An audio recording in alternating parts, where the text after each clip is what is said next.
Tag TV brings you daily news bulletin from India. Breaking news and views from India.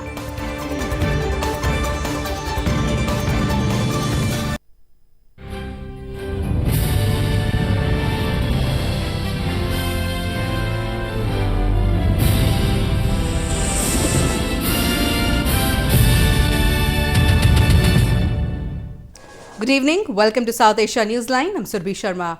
Here are the top stories we are tracking for you on Thursday, the 28th of March.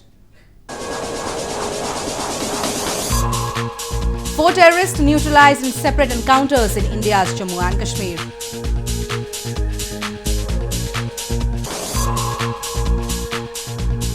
US drafts resolution at UN to blacklist Masood Azhar as global terrorist.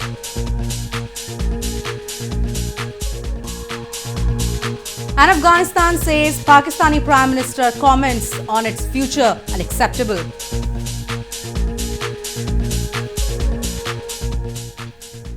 And now for all the details. Security forces gunned down at least 4 terrorists in 2 separate encounters in India's northern Jammu and Kashmir province on Thursday. A huge cache of arms and ammunition was also recovered from the possession of the slain terrorists. At least 4 terrorists were gunned down by the security forces in 2 separate encounters in India's northern Jammu and Kashmir province on Thursday. 3 terrorists belonging to the Hizbul Mujahideen and Lashkar-e-Toiba terror groups were eliminated in Shopian district in a joint operation of Indian Army, Central Reserve Police Force and Jammu and Kashmir Police. A huge cache of arms and ammunition was also recovered from the possession of the terrorists. Meanwhile, in another encounter, 1 terrorist was neutralized by the security forces in Handwara town of the province. 1 AK-47 rifle was also recovered from his possession. India accuses neighbouring Pakistan of arming and infiltrating terrorists across the border to spread unrest in Kashmir Valley. Pakistan denies the allegations. Stepping up the international pressure to designate Jaish-e-Mohammed chief Masood Azhar as a global terrorist, the US has moved a draft resolution in the UN Security Council. Azhar's Pakistan-based terror group has claimed responsibility for the deadly suicide attack in February, which killed at least 40 Indian security personnel in India's Jammu and Kashmir.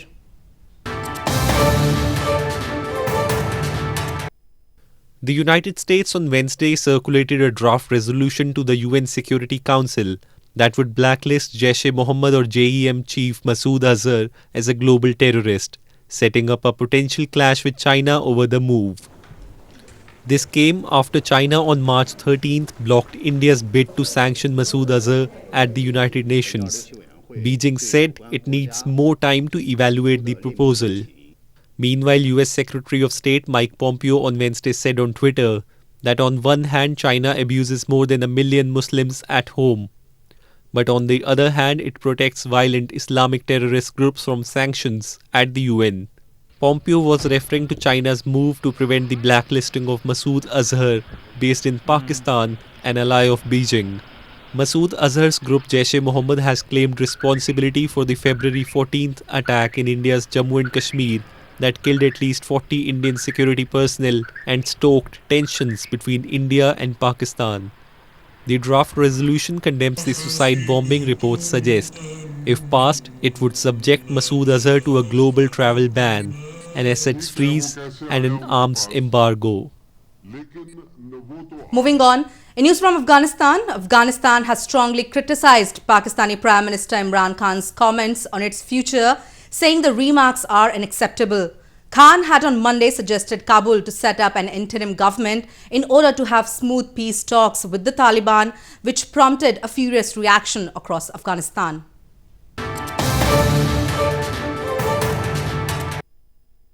Afghanistan's chief executive Abdullah on Wednesday criticized comments made by Pakistani Prime Minister Imran Khan, who suggested Kabul to set up an interim government in order to have smooth peace talks with the Taliban. The comments made to Pakistani journalists on Monday prompted a furious reaction in Afghanistan and led to the government recalling its ambassador in protest at what it described as irresponsible remarks. Meanwhile, the Pakistani Foreign Ministry has issued a statement saying that Khan's comments, reported in various forms by Pakistani media outlets and picked up in Afghanistan, had been taken out of context and misinterpreted. اظهاراتی که در مورد افغانستان، سرنوشت افغانستان و تعیین سرنوشت افغانستان از طرف آقای عمران خان صدر اعظم پاکستان صورت گرفته مورد قبول هیچ شهروند کشور نبوده و نیست. تمام مبارزه و قربانی مردم افغانستان برای داشتن حق تعیین سرنوشت بوده. Relations between Afghanistan and Pakistan have been plagued by mistrust and at times hostility since Pakistan's independence in 1947.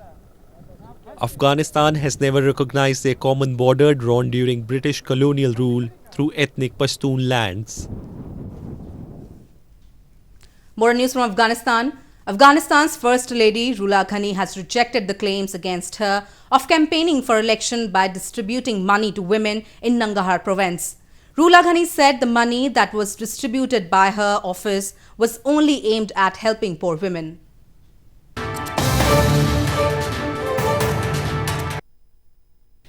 Afghanistan's First Lady Rula Ghani on Wednesday rejected any political motives behind money distribution to women in eastern Nangarhar province and said the money that was distributed by her office was only aimed at helping poor women.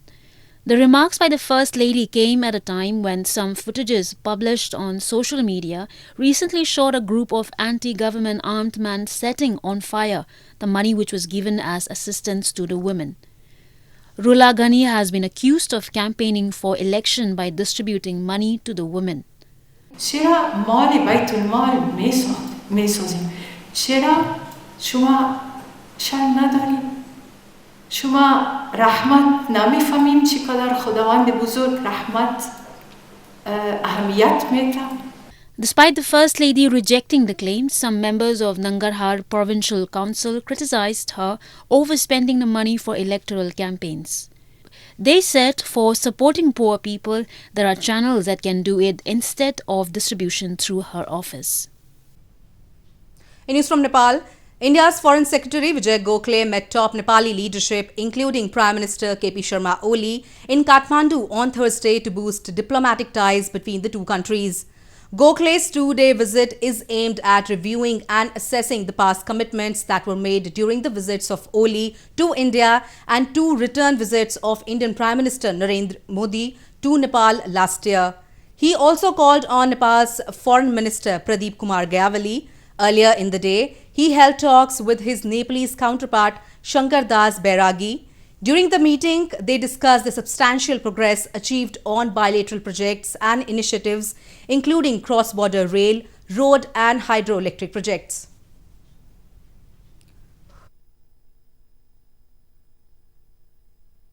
A 10-day-long joint field training exercise among the troops of Indian Army and 16 African nations concluded on Wednesday in India's western Pune city. The exercise was aimed at acquainting the contingents with each other's operational procedures on humanitarian mine action and peacekeeping operations under United Nations mandate.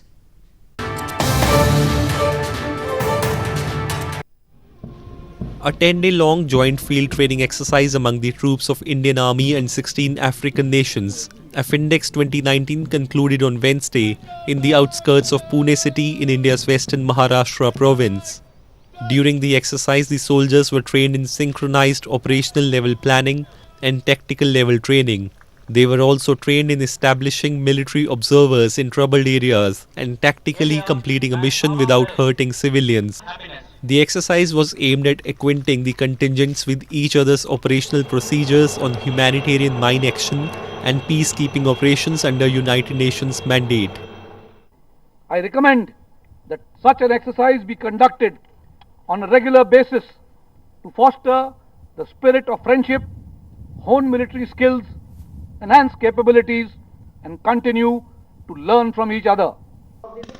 Soldiers from 16 African nations including Uganda, South Africa, Sudan, Nigeria, Ghana, Egypt and many others participated in the joint military exercise. Apart from 10 soldiers from each participating nation, officers from Rwanda, Democratic Republic of Congo and Madagascar were involved in the exercise as observer countries. Tibetans in exile have expressed concern and are struggling to see beyond their spiritual leader, Dalai Lama, upon his death. They said they fear the decades-long grueling struggle for their homeland will die with their 83-year-old spiritual leader.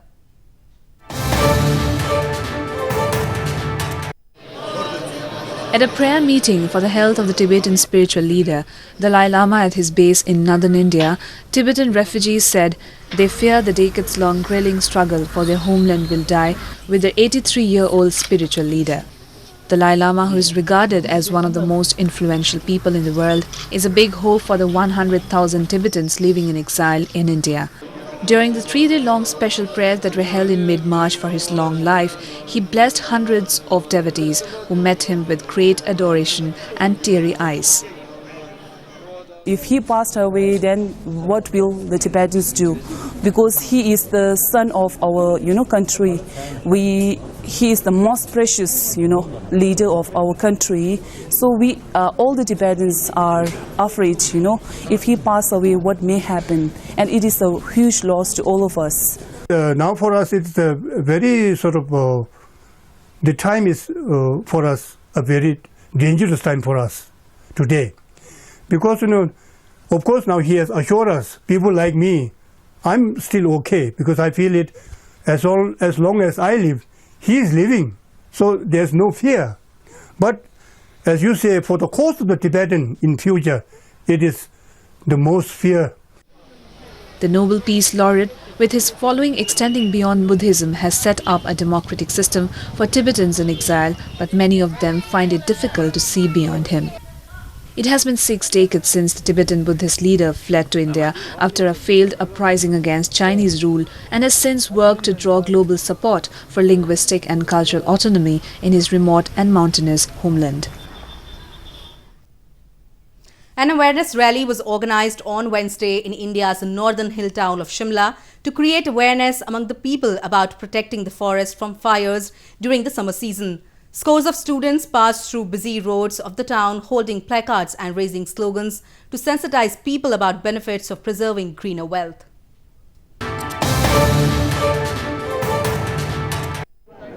An awareness rally was organized on Wednesday in India's northern hill town of Shimla to create awareness among the people about protecting the forests from fires during the summer season.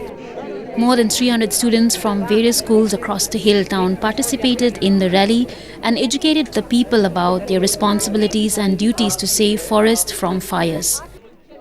The students passed through busy roads of the town holding placards and raising slogans to sensitize people about benefits of preserving greener wealth. Sir इसका मकसद ये है कि अगर कभी जंगलों में आग लगती है तो हमें उस चीज़ के लिए मतलब सर हमें कंप्लेन कर देनी चाहिए उसी वक्त कि भाई वहाँ पर आग लगी है इस वजह से हमें तभी अच्छी ऑक्सीजन मिल पाएगी हमें हमारा एटमॉस्फेयर साफ रह पाएगा अगर हम ऐसा नहीं करते तो वो हमारे लिए डिसएडवांटेज बन जाएगा एक आगे जाके मेरा मकसद यह है कि मैं जो ये लोग हैं जो सिगरेट पीते हैं और जो यहाँ वहाँ सिगरेट को बिना बुझाए फेंक देते हैं इससे जो है आग उत्पन्न हो जाती है जंगल जल जाते हैं लोग जनसंख्या बढ़ रही है लोग पेड़ों को काट रहे हैं बट पेड़ों को लगा नहीं रहे हैं More than 80 awareness camps would be organized as part of the campaign to make people aware about forest fires and develop a mechanism so as to take timely steps to save the forest from being damaged. Besides the awareness campaign, the Provincial Forest Department has also launched new vehicles fitted with water tank to control the fire. A round-the-clock complaint number has also been set up to register complaints of forest fires. Well, that's the way it was in South Asia this evening. Before we conclude, the top stories once again.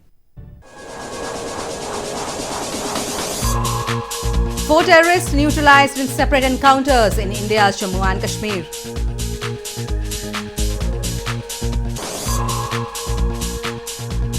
US drafts resolution at UN to blacklist Masood Azhar as global terrorist.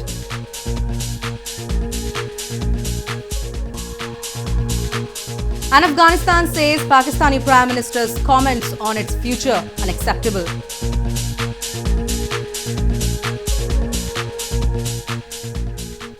Now our viewers can watch the show on SouthAsiaNewsline.com. You can also visit us on Facebook.com/SAsiaNewsline and follow us on Twitter at @AsiaNewsline. That's all in tonight's edition. We will see you same time tomorrow. Good night.